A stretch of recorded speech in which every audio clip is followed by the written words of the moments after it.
like hold them in a tight hug or something. Like on the walk. It's okay. Hang in there, buddy. Walking and hugging. Highly recommended.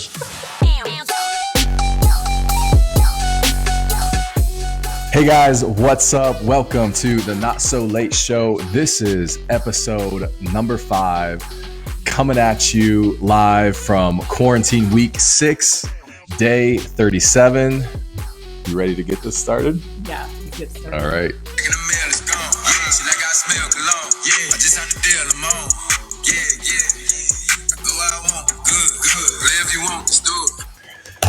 I was a little bit more. Way louder. It's a phone. It's always good. Way louder. It's got a better effect. Oh man, you're waiting for like the bass, and I'm like, there's not any. We should put it on one of our HomePods or something. So hey guys, what's up? Sorry for the delay there. Zoom and Facebook are not being friends right now, so it took us about 12-15 minutes to figure that out. But we're streaming live through Facebook right now. Just kicked Zoom to the curb. The bad side is, or the downside is, we had some graphics built in for the show and some other things, and we are losing those. So, but no big deal. The show must go on. The show must go on. We're here. We'll do it another time. So we're also over live on Instagram. That's not looking awesome. I know. Okay, there we go. We'll get this figured out. Yeah. So hey, what's up? Thanks for joining us. Episode number 5. Yeah. Cool. Cheers. Very exciting. Cheers. I think you're drinking a Chardonnay. Yep. Instagram bit the dust. It's live. This is such a fail. Instagram, sorry about that. I'm taking a face dive. Oh, sorry. I see one of Josh's eyes. Yeah. Hi, Rebecca. You just got face planted right there. Hold that for it. Hold up. This stand was a terrible idea. Oh no. We need an assistant. I think you guys should see this setup. That's better. We need help. We're at an angle. And we're back. Tonight, drinking a little Healthy Hills. You can see that. I feel like this is a hot mess. A little Healthy Hills Chardonnay, California Chardonnay from California, grown in vineyards of ancient and expressive soils. So we're not typically a Chardonnay drinker, right? Are you going to rally or? I'm sorry. I mean, there's a show happening. I know. We're streaming the Instagram. That was so funny how the whole thing just fell down. No.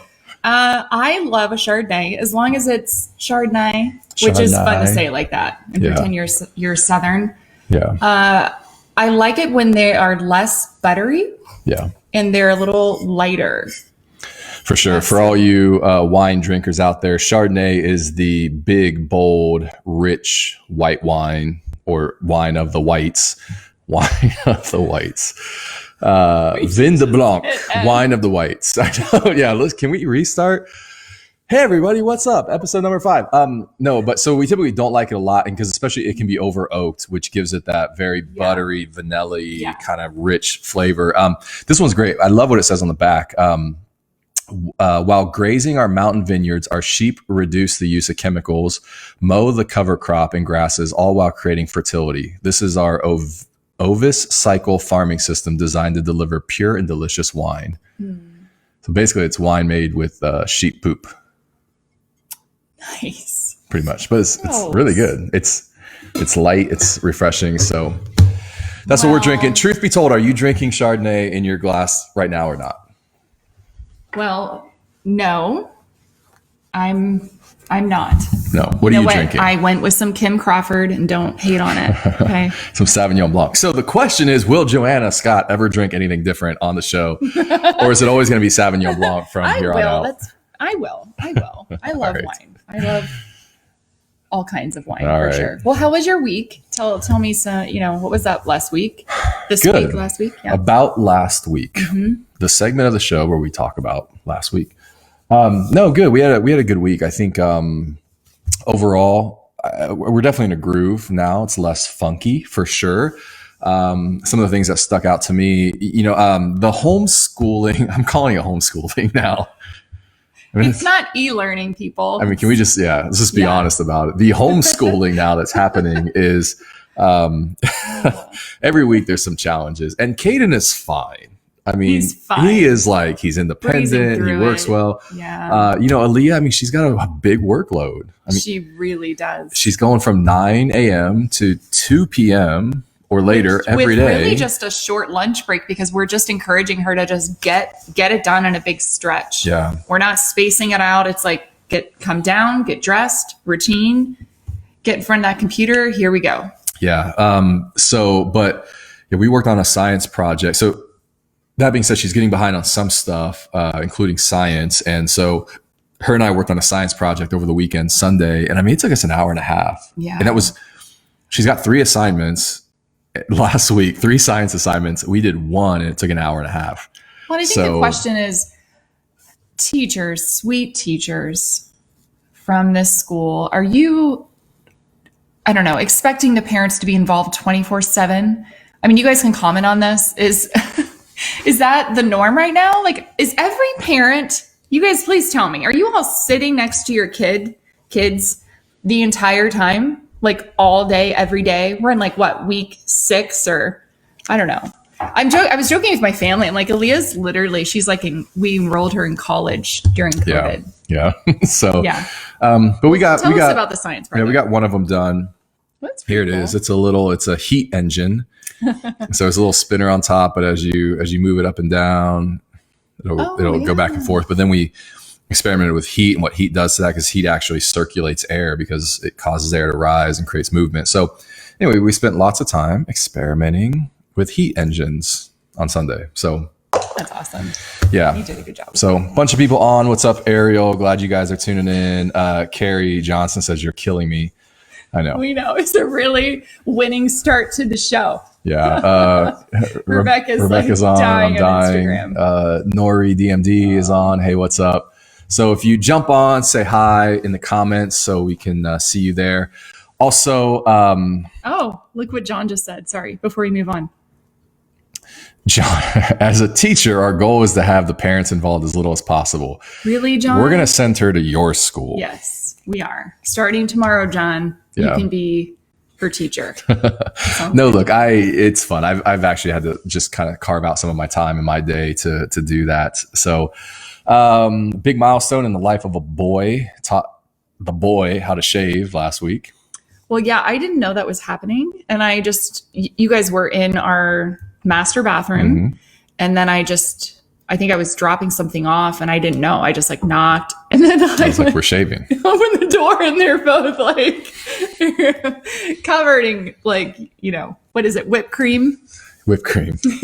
That doesn't sound. I'm sorry. I just mean shaving cream. Yeah. So he's 14. Definitely got the little peach fuzz coming in. Had a few that were getting. What do you call those?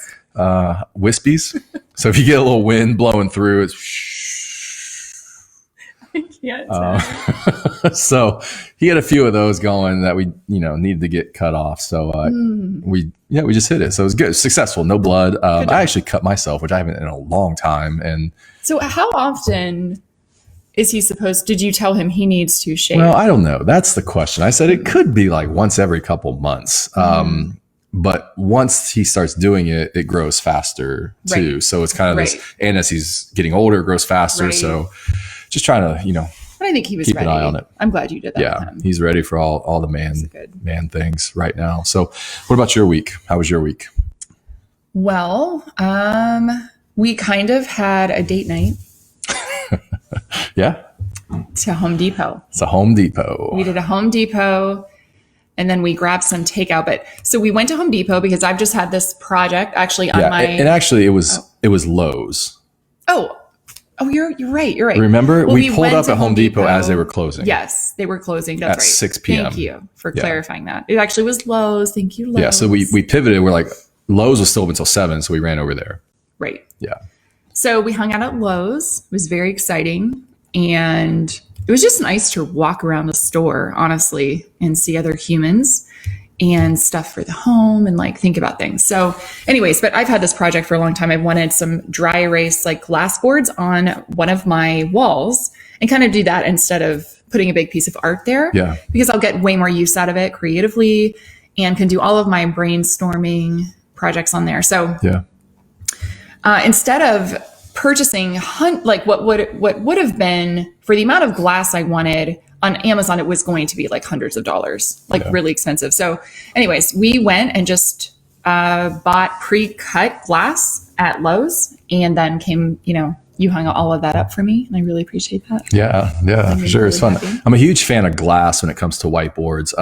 The minimal look, you can still kind of got the wall there, but you can also use these fun fluorescent markers, which is cool. Right. I had one in my old office at our old house, just a big sheet of glass. It was actually, if you've ever bought an IKEA desk and had those kind of glass sheets that go on top to protect the desk, that's what I bought, hung it on the wall. Our office has glass panels. And so we just went to Lowe's. It was 2 24 by 36 pieces of glass. So like 2 by 3, do the math. And did 2 of those back to back. So it ended up being like a 4 foot by 3 foot piece of glass with a little space in the middle. It's kind of fun. It's like 2 rectangles. Yeah. And love it. It was like way less expensive. $40 versus, I think really the one I was looking at was about $400. Yeah. So we did that, went to Lowe's, went to over to Easton, but to Northstar to grab some takeout. We waited for an hour, but it was totave worth it. We kind of just sat there in the booth. Sat at a booth and talked for an hour. And we're on our phones a little, just chilled out, didn't really have an agenda or anything. That was nice. And then the kids, everyone was thrilled. I haven't had Northstar in, oh my gosh, since before this all started. Yeah. So it's been a long time, probably 7 weeks or whatever. Yeah. And interesting. It's like, because obviously the restaurant industry is one of the most hardest hit during this. But man, you wouldn't know that from Northstar. They were slammed. I mean, line of cars out front waiting to pick up. We parked and went in, placed our order, DoorDash, Grubhub, just nonstop picking it up. And then, it was literally right about an hour before. I mean, and the kitchen's just full and pushing food out, and it still took us an hour. You could go in and pick it up and place your order, and then you do take out that way, or you could do curbside. And there was a huge line in front. So I liked that there was a lot of different options to, get your takeout. Like if you didn't feel comfortable, you didn't have to go in. So you could call ahead. Yeah, for sure. Very cool. Earlier today, we had some social media posts and had some questions. And Ariel posed the question, did your sleep routines change, or did you try to keep them the same? You want to take a shot at that? What about your sleep routine?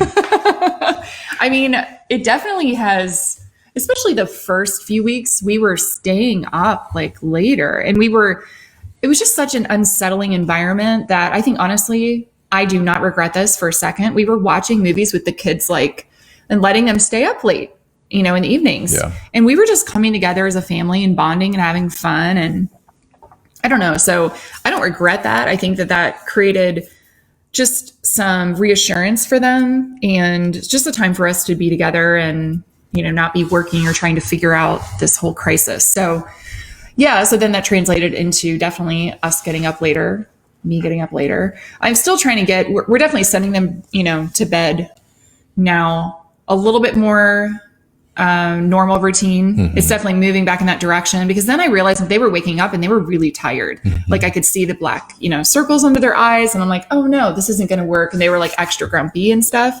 So so now we're moving back in the direction of, we need to stick with more of a bedtime routine. Even last night I was like, oh, I want to watch like a second Parks and Rec. And then I think we started He gave in. And then within 5 seconds, I was like, we're both asleep. We both fell asleep. And then I woke up and I was like, go to bed. What are you doing? So I was like, shut everything down. And I was like, come on, we're going. Yeah.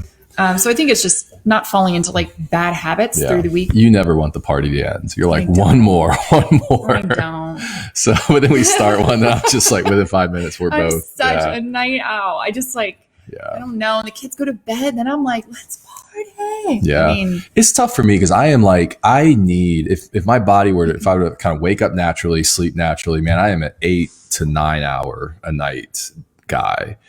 And so going to bed, like right now, it's probably been between 11:30 and 12 on average. And normally it's between 11 and 11:30. So about an hour later or so, but yeah, it makes like, I'm typically getting up by 7 most mornings, but like, definitely starts to feel a little tiring, and I'm just more tired in the morning. So I don't like it, but I think the past couple of weeks we've been really rowing, and it's been more normal. It's been okay. So I think right now, I think one thing that is okay is if all of us are getting a little extra sleep.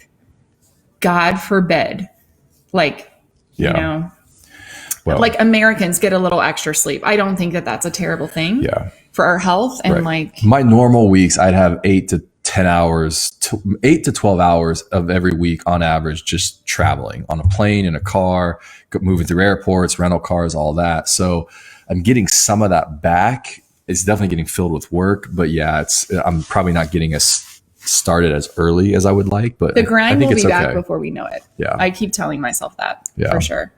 So we had super cool graphics that when Facebook Live and Zoom decides to work, we're going to show Ninja you graphics. all. But I can't tell this angle. Like I can't tell. You're not cut off. See, there you are. I don't know. Just like I feel it's different. It's a different view. It's fine. Yeah, it's reversed. But let's shift to the what to watch, listen, or read. This is our what to section, where we can talk about what we're watching, what we recommend, what we're listening to, books, all those things.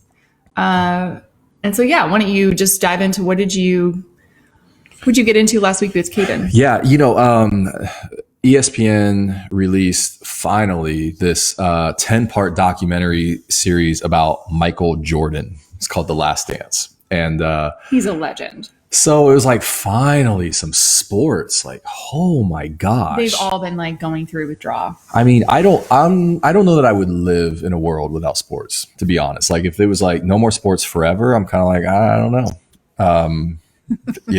There'd be a black market we would build for that. So anyway, super happy to see this. First 2 episodes released. They're releasing 2 episodes every Sunday night on ESPN. Netflix is supposed to pick them up. I haven't seen it yet, but I'm sure it will. But it was cool, like getting some sports back. And then number 2, introducing my son to his airness, Michael Jordan. So can you define airness? What does that mean? Flying through the air? Yeah. Dunking. Yeah, he was rim. Like, I mean, there are some clips of him where there's one that's been going up. It's one of his like most epic dunks, but he goes up, he hits somebody, like creates body contact and still continues to elevate through that. Like actually goes, it's just like when you watch it in slow motion, you're like, he's defying physics. Mm-hmm. Like it's crazy. And so that's how he got his nickname Air Jordan, all that. And Caden's really been into the shoe scene, and obviously Jordans dominate that. But getting how did he get into the shoe scene? I don't know. It's completely random. It's just a mystery. We will talk about that one of our future episodes. I think we've got a little joint business venture going on here, father and son, flipping shoes. So we might not have time for that tonight. Yeah, we've got a little business plan in place. An expensive plan. Yeah. Yeah, Ratcliffe, your graphics, Zoom and Facebook were not being friends, so we couldn't use Zoom, which has the graphics. We had all this stuff to share with you all. So we had to pivot, and we're over on Facebook, just native posting live, and I can't get the graphics up. So I could probably put them on my phone and show you, which actually I could do that. But anyway, so that was it. But also like the behind the scenes, looking to the business side of dentistry. The business side of basketball was super cool. So these documentaries have been getting into like the owner, the general manager, the contracts and negotiation, and that part's been cool for sure. Wasn't his main manager, was it Phil? Oh yeah, Phil Jackson. Right? Okay, yeah. That's cool. And there's also a censored version of this. Yeah. Is it ESPN producing this? But then there's ESPN 1 does the uncut, and then ESPN 2 does the censored version. Okay. So if you just heads up, if you have, kids and you would prefer the censored, you could check that out. Yeah, that's a good idea. And then John Gigante earlier on Instagram asked me, who's better, Jordan or LeBron? What would your vote be? Oh, I mean, I'm just more I'm more familiar with LeBron. Yeah. So I think I would say LeBron. He's more endearing to me. I know more about him. Yeah. I personally have actually been in a game and watched him play live. Yeah. So I think, Yeah, for sure. Yeah. I still go with LeBron. And even though Jordan's got 6 rings and LeBron's got 3, I think that's going to be one of the main factors in that decision at John Gigante. But I think for me, it's going to come down to Michael Jordan has this reputation of not being a very nice guy. Oh, really? Yeah, like being a jerk. Okay. I don't know if I realize that. Yeah. And so I think that's always kind of been his MO. And I don't know whether or not that's true, but I've watched him enough where I'm like, it probably is true. LeBron, I think he's going to win that conversation just in all the goodwill that he's done. The brand of LeBron James, I think, is bigger. And what his I Promise schools, his work in the Philippines, just everything he does with uninterrupted. I mean, I saw they had a graphic the other day of like all the shows his media company is producing. And it's crazy. There's like 30 different shows out right now that his company that he's the CEO of is actually producing. So that's pretty cool. Yeah. Carrie says Jordan. I respectfully disagree. Sorry, Carrie. There's the graphic. This is the segment that we're on about last week. Oh no, this is the what to. Sorry. What to? It's fine. Don't worry about it right now. No, I got it. You should probably show Instagram too. What to? So anyways, when all the technology works. What about you? What are you watching? Well, I've picked out these fun photos, but after 6 seasons, everybody, one of our favorite shows, Schitt's Creek, had their finale and called it quits. And I can't even barely talk about it. But for those of you who don't know anything about the show, it's a Canadian produced show on Pop TV. And I think there's like 5 seasons on Netflix right now. So if you're on a Netflix, person, there's you can go over season behind. there. But basically, the premise of the show is it's an affluent family of 4, really, really wealthy. And they basically go bankrupt. I mean, I think their financial accountant or whatever robs them. And they lose everything. And they were not a close-knit family. And it's kind of the whole show. I mean, it's like, I don't know, it's like 80 plus episodes or maybe more, but it's about them coming back together as a family. Yeah. And it's also one of the funniest, like some of the best humor driven writing I think that we've seen in years, possibly. Yeah. Yeah. It really took us off guard. We had a recommendation and to watch it, a year or so ago. And then we got into it and we were like, this is so good. Yeah. Yeah, no, for sure. But you got it with any like TV show, with any show, give it 3 or 4 episodes to get into it. Yeah. But we watched the finale, and then they did like I think it was episode 16. It was like one extra about the cast coming together to talk about the finale. Oh yeah, I forgot about that. And that was so good. I mean, you and I were like both had tears in our eyes. Yeah. Because it was so moving for a comedy show. Like the after show special was so moving. Well, it was behind the scenes. It was documentary style. So you were able to see the characters in real life and how invested they were in their roles. And it was an entire like community of people. And I think that happens probably on most shows. Behind the scenes, they're all so tight knit. They love their work. They love one another. It was pretty powerful. It was really cool. And I think two things that stuck out to me is they all went back to how intentional they were with the cast and how that was like their secret sauce in the show. Yeah.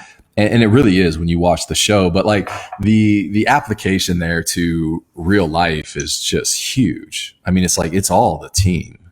It's all like the role players and the cast, and casting is so important. Parentheses, HR is so important. Parentheses, like hiring, recruiting is so important. If you get the right people, man, it makes like all the difference in the world. It is. So really that was cool to watch that. That's very cool. Their wardrobe, I mean, come on, was insane. Yeah. And actually, I meant to look up like how much Myra's wardrobe cost, or on average. But it was incredible. And actually, though, I think that they really tried to be frugal in what they spent on that show, because I don't think they had necessarily a huge TV network budget or whatever. So, I mean, but the costumes, basically she was in costume, one of the characters, and really all of them were dressed, I mean, to the nines. It was insane. And I forgot my sweater. Yeah. I think that was like the second thing that stuck out to me is how intentional they were with the wardrobe investment, that they knew that was going to be a visual piece that stuck out. And so, yeah, even though there's this show that's on a budget, it was like, here's the thing we're going to invest into, though. Right. That's going to make us unique. Yeah, definitely. So it's one of your selling points. So, yeah, John Kuhn says, better player Jordan, better guy LeBron. John, man, dude, I don't know, man, what LeBron did with that championship Cleveland Cavaliers team. Like, he didn't have, he didn't have a Scottie Pippen. He didn't have a Dennis Rodman. Like, I mean, there was a bunch of nobodies on that team. I don't know. We'll talk about that later, bro. Wait, I want to know though. You guys tell us, who was your favorite character on Schitt's Creek? You got to leave it in the comments. Yeah, if you watched it, leave in the comments. Darren says hello from Madison. Hey, bro, what's up? Charlotte, I binge watched Jack Ryan. Awesome. We'll have to take a look at that. Carrie Johnson, how do you think the dental profession will overcome these unprecedented times? Actually got that coming up. Sit tight. So yeah. Nice. Cool. Well, we are going to move on to the current situation. Current situation. I think we have a few minutes for this. Do you have a graphic for that? I do. We did. We would be showing it right now. Our transitions are a little choppy. Dun, dun, dun. Normally, it's the current situation. Normally, they're great. This is how we roll on our show. Well, Yes. it's been 38 days of shelter. Yeah. Right. Yeah. Shelter in place. Shelter in place. Yeah. Yeah. And then what news? I mean, what happened this week? Well, I mean, a couple of things. I mean, last week, Governor DeWine here in Ohio announced that the May 1st reopening is a legit deal. How did you feel about that? Oh, great. I mean, yeah, I think, restaurants, businesses, dental practices, all that can start a process of reopening. I think there's going to be some guidelines that get laid out here probably this week or early next on how to do that. But, it's like this light at the end of the tunnel for sure. Yeah. But there was also another piece of news, and all the parents out there you guys are probably still recovering from it. Maybe like I was, but on Monday, Governor DeWine announced that schools were done. So I think a lot of us knew it was coming, but we were in denial. Come on, let's just be real. So it happened. He made the announcement, and kids are not going back to school. I have never missed teachers so much in my life. But yeah, as far as like restaurants and all of that, getting back into gear, that's pretty exciting. Yeah, no, for sure. I think, yeah. So you actually have a birthday coming up. I do. Yeah, on May 3rd. Next week. So everybody out there, keep a little note, May 3rd, send her your birthday wishes. But I was like, chances are, I mean, I'm wondering if we can get into a restaurant that weekend. So I've got some tentative reservations for Saturday night. That'd be nice. Yeah, we're going to see if it plays out. But yeah, we'll see. Wear masks. Yeah. That would be the hottest date night ever. Masks at dinner. Yeah, no, I don't know, man. All this is so interesting, right? And I think it's, we've also had states, and we have clients in other states where they extended it to May 26th. Michigan's governor is now getting sued for an abuse of this state, right. Some civil rights. Yeah. Right? Shelter in place, because she extended it. Mm-hmm. And then people are like, look, we'll do 2 weeks, and then you extended it 4. And they're like, okay, this is a big deal. Mm-hmm. Great. They extended another 4. And I think people are like, hold on. Like, you can't tell us to shut down our businesses and just do nothing for, 10 weeks. So, I know Wisconsin extended it as well. Like, I am expecting, we may see some more lawsuits against governors in some of these states. And look, I know on one side there, so this is like, I feel like the longer this goes on, the more it's kind of dividing people. And on one side, it's those that are going, this is killing people. We need to stay at our houses until it's done. And that could be June, July, it could be August. Right. And then on the other side, you have people that are like business owners that are like, my whole life is crumbling like right now. And, employees and all that. And like, they're going to get to a point here where they will not recover if something doesn't happen. Well, the unemployment rate is at a historic high in our country. Yeah. So, it gets pretty dark pretty quick if that, number and percentage maintains. Yeah. And so I think it's not all about business, but it's also not all about like just staying home. I think there's a truth in the middle. And I think we can come together to go, we still have to do business, but we can do it in a way that's safe. And I think that's what's trying to happen right now. Yeah. So yeah, definitely. Looks like you have a question from Donna Hanning. Yeah, Donna Hanning earlier said, how are dentists going to navigate getting back to work? And Carrie, that kind of goes along with your question.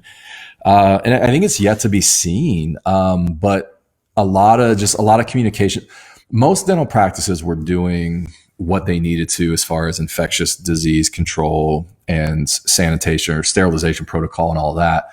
So I don't know if there's a lot of new stuff there. The conversation right now is around containing aerosols, like in the air. Like so much of dentistry is, especially from a hygienist standpoint, is in the mouth, and it's creating what they call aerosols in the air. And so it's like, how do we contain that? How do we protect that? So lots of conversation about face masks, face shields, eye protection. Nobody's requiring it yet that I've seen, but I think a lot of practices are doing that. There's a lot of talk about negative pressure operatories. Which if you're seeing that, I think that's just a complete, like, I don't know, there may be one or two people in the state that have that, but it's not going to be something that's doable for like any type of economic investment for sure. So, I don't know. I think it's going to be a lot of practical stuff along social distancing, like stay in your car, only allow, stagger appointments so that people aren't bumping into each other through the hallways. Leave some time in between operatory use to sanitize and sterilize, all that. If anything, instead of like seeing 50 people a day, you're probably only going to be able to see 30 or 25. So it's going to be like that for a while. It'll probably affect production for a while. Yeah, definitely. So John Kuhn says David Rose is his favorite. I think I agree. Ariel says David and Twyla. She loves that they're siblings in real life. Yeah. I forgot about that, Ariel. John Gigani said Lebron. That's what's up, bro. And then how does Jay keep that beard so nice? Actually, it needs trim, man. It's a little scissors. It's a little scraggly for sure. So, well, we thought it would be cool to cover. I don't know. We definitely want to like add some value to you guys every not so late show.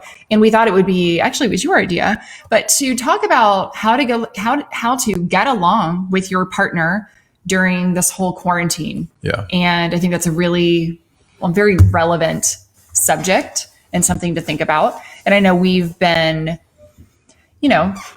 navigating quite a few moments ourselves. Have we? Yeah. But I think everybody is experiencing some type of loss right now, whether that's financial loss or like loss of morning routines, right? We talked about that, or even normal bedtimes and coffee and to-go cups and like evening debriefs because you both have gone different places and you come back together, date nights or whatever, even having your kids in school. We're all kind of grieving a little bit and having to really make adjustments. But I wanted to read something really interesting that I was looking over yesterday. And how do you say his name? Actually, William, is it Dougherty? William Dougherty, yeah. Dougherty? Okay. According to researchers like William Dougherty, that's really difficult. Sorry if I'm messing that up. What'd you say? William. What did I say? I don't know. What's his last name? Dougherty? Dougherty. Are you trying to put an accent on that? You know what? Huh? Bite me. Sounds like you're like Scottish or something. William Dougherty. This show today. No, do it again. No. Try it again. Listen, he's a therapist. This therapist says. A professor and author of The Intentional Family. Anyways, he talks about a ritual of connection is any way that you and your partner regularly turn towards one another. So it could be emotional, physical, spiritual, whatever it is, but the fact remains the same. Research reveals that strong and meaningful rituals build strong marriages. So I think the question is, what if we use this time to create new relationship rituals, like a new normal for how we typically interact with one another? Yeah, which is a really interesting conversation because I think so much of marriage, and it's like the Dougherty, the premise for marriage is love, and so much of that, and love and romance, and so much of that is spontaneous, right? Yeah. That this concept of like ritual, I think can be almost a disconnect at points But it's so true. It's just like the way you live every day is the way you live every week, which is like the way you live your life. And I like to think of it in terms of really just instead of maybe you can swap, ritual out with being intentional. It's really just finding those moments through the day where you're intentional. And so those probably need to look a little different right now during quarantine, and possibly even here's the awesome thing. If you create rituals that work during quarantine and you're figuring out almost like a new rhythm with your spouse, the trick is, can you maintain those post-COVID? Yeah. I think that's the true win. Yeah. So we have a few that we've been habits. Habits is a good word too for it. Definitely habits. For sure. Yeah. Love that. Ashley Hovis is on. What's up, Ashley? Ashley. But so a few things as we were thinking about, like, how do we, because I think last week or something you said to me, you're like, we're getting along so good. I know. I did say that. Yeah. I think I've said that every week. Yeah. We really are. Yeah. So then I was like, well, yeah, how, why, what, where, like, what, why is all that happening? So that's a whole nother segment. I thought that's what we're talking about. No, yeah, go. No, yeah. So, and a whole nother segment, of course. You right, girl. No, but we're like thinking through, like, why are we getting along so well? One of the things we've been trying to do is like a weekly walk date. Yeah, like our Monday, and usually it's Monday nights. Yeah, we've just been, we tell the kids, and obviously we have a 14-year-old, so he is, he's a babysitter in training, right, for shorter periods of time. So we can leave and they're fine, and we don't take them. I would recommend, if you can walk with your spouse, don't take them.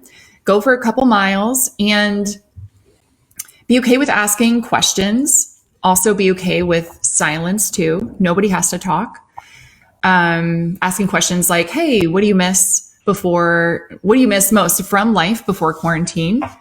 And then I think the trick is, like, if you ask a question like that, regardless of whether you're walking or at home, to listen, like empathize, don't offer a fix-it response, which is our first kind of default, and then reach out and just like hold them in a tight hug or something. Like on the walk.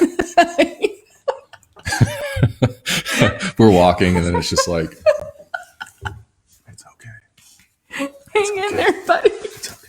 I got you. Yeah. We highly recommend doing that. Walking and hugging. Highly recommend it. It's the key. It's the secret to getting through quarantine.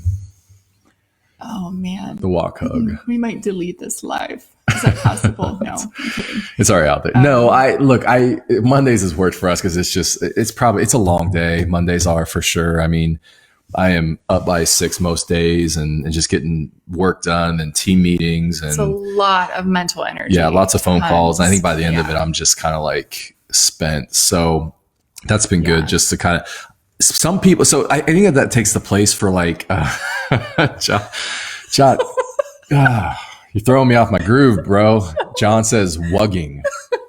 Walking and hugging. Walking and hugging. Wugging. Dude, that's brilliant, honestly. Yeah, it is. I feel like that's a whole video for later. No, what happens is people, when they have a long day at work, they usually have some type of commute on the way home to like decompress, and like put the music on and just get out of their head. Yeah, and like, that's a great point. And now that we don't have that, I'm kind of like, so, hang up the phone or, put the phone down or turn off Zoom. And then I'm like, let me go for a walk to decompress. So I think that's what's happening there. Well, and I think what's really cool is I would love to do that after normal returns with you. Like I would love for us to take for that to be something that's a part of our new normal. Yeah. And we transfer that guy over because it is so, I love walking. I'm obsessed with it. I love anything outdoors. I'm a wugger. So we'll add the wugging in. We haven't actually ever done that. I dare you. It'd be hilarious. Wugging. Just stop and hug. In the middle of a walk.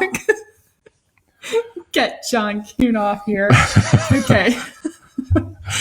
Okay. Number two, do something creative together. And that could be work related or hobby related. It doesn't matter, but it has to involve fun.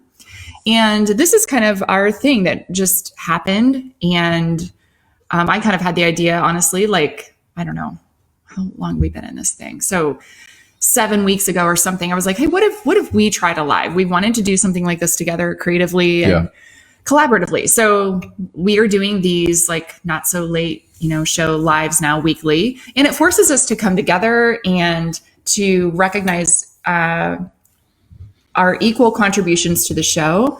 How, I don't know, it's a really fantastic way if you work on something mutually to like recognize your partner as a friend, as a creative, as a contributor, something more than just your husband or your wife. You know what I mean? Almost like recognize them for maybe some of the gifts they bring to the table. Yeah, for sure. Ashley, I saw you and Brian did one the other night, which was cool. Be curious to see what you thought about how that went. But anybody out there watching, what are some of the new rituals, habits, intentionality you guys have been working into your marriage to either not kill each other or just to connect more during this time? Would love to hear some of that in the comments. Yeah. I mean, third thing. We're on the 3. Yep. So allowing each other to work in some separate spaces, separate weekdays. Well, we kind of came to this conclusion because with all of the e-learning or AKA homeschooling that was happening with Aaliyah, we knew we needed to create more structure. Yeah. Him and I are very routine, structure oriented.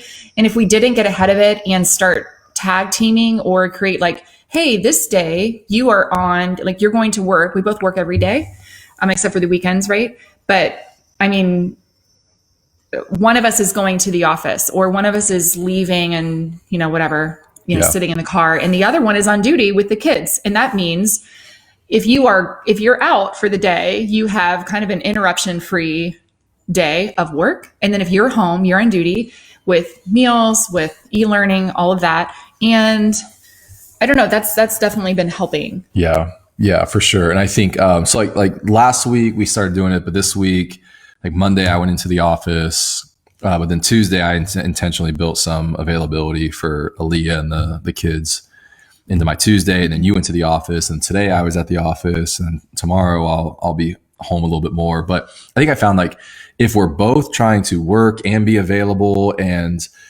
it was just like this, I don't know, it's this chaos. And I think if one of us plays point on it, like, okay, I'm going to be with the kids today, I've got it, then that frees the other person up to actually go have creative headspace to work uninterrupted. Yes. Right. So yeah, that's been a big deal. I think that's actually been really healthy. Yeah.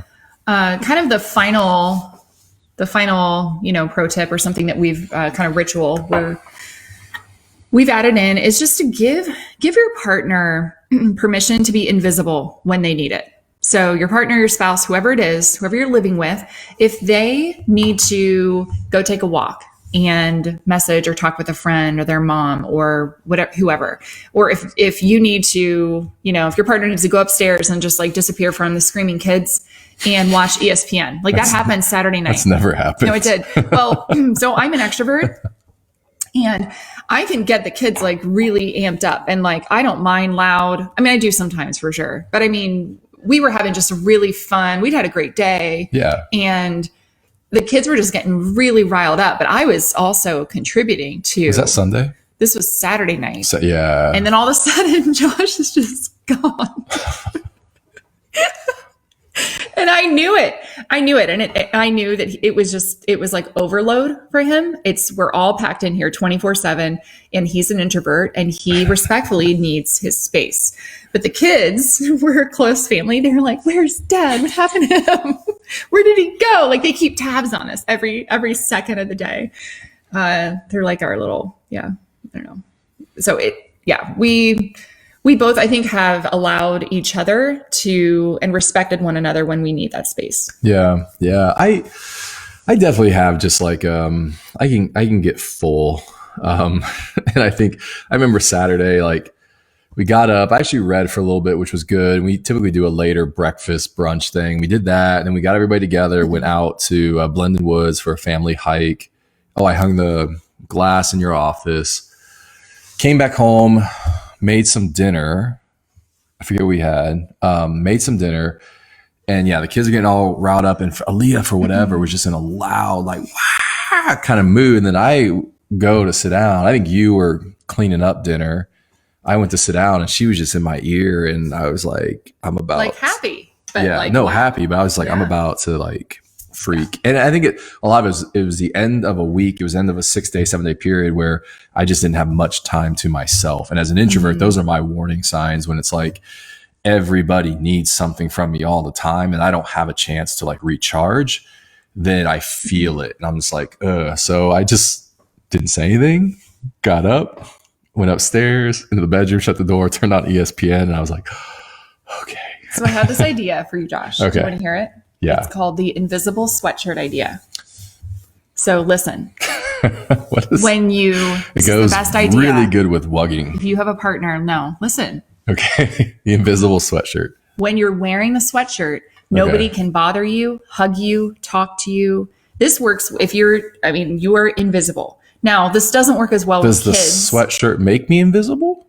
It's almost, this is more of probably a partner thing than like with your children thing. Okay. So if you're working during the day and you kind of want, let's say, hey, I've got a 5-hour creative block and you're not on duty to be interrupted or, watch the kids or anything like that. You put that on, and even though you're running into... Is this like a real sweatshirt? Yes, you put the sweatshirt on. Like this. It could be this. Okay. If I see you in this red sweatshirt, I know he needs space. I don't need to talk to him, approach him, ask him any questions. No, I really read a story about a couple doing this, and it worked really well for them. I love it. Yeah. I thought you would. Introverts love to be invisible sometimes, right? Yeah. Where I'm just like... See, Ariel, she said she would wear that 24/7. I know. I think that's part of it. Yeah. I just didn't know if it was like, hey, I have my invisible sweatshirt on. You're like, oh, I didn't see that. No. Sorry. It's just that your partner, they know that when you put that on, it's almost without you having to communicate anything. I'm feeling this and I'm going to wear this sweatshirt as a representation that I need some time. Yeah. And I think, if you have a good relationship with your partner and ahead of time, then, now I'm going to be mad if you start wearing that like every night. Right. Why not? And you don't want to talk to me. Yeah. Well, I think the thing about introverts or even like the way I handle is I don't always know it until I get to that point. And then I'm like, I'm going to go upstairs and put my invisible sweatshirt on. And then like, I just don't come back. So, cause by the time I get to that point where I'm like, I need a break, I'm probably just like, I'm out. So I think that's something that has evolved in our relationship is an understanding that definitely that you're wired differently. But even though I'm an extrovert, I also need my times and I also feel overload and too much stress. And I know when I'm going to lose it or like yell at the kids or anything like that, or feel like, I'm going to have a panic attack or something. And I'm like, I leave. I don't care how cold it is. I'll bundle up and I just walk. That's my thing. Yeah. So I think having that understanding, that's a great ritual to allow your spouse the space to take it when they need it. Yeah. Be invisible when they need it. It's, I think, healthy and I think it's okay. Yeah. Yeah, for sure. So guys, those are our pro tips. The graphic game is strong.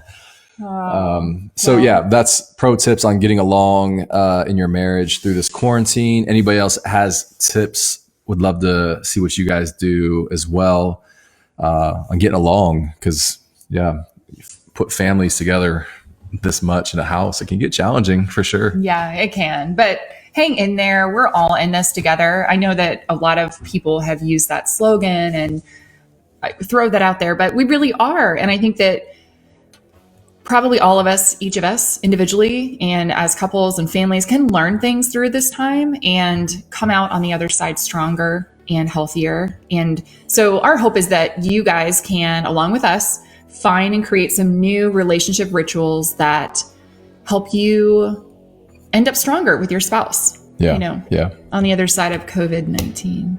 Cool. Well, guys, thanks for jumping on. It's hard to tell how many people are on at once. Usually by the time we get done, there's been about 100 unique people jumping on and off. So appreciate all. So fun. Thank you guys. Yeah. This is like one of our bright spots in our week. Yeah. With you. Appreciate all the comments. Instagram. Next time we won't let you fall.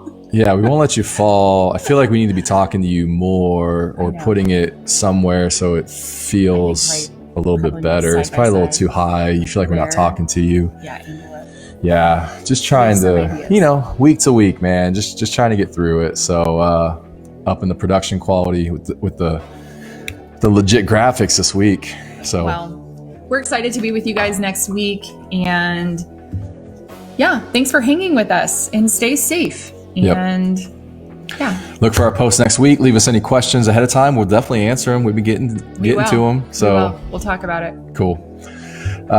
Kelly, better late than never. I don't know, Kelly. You're on right at the end. I mean, it feels like you're slacking, to be honest, but we love you too. So I'm totally joking. All right, guys. We'll see you next week. Bye. Bye.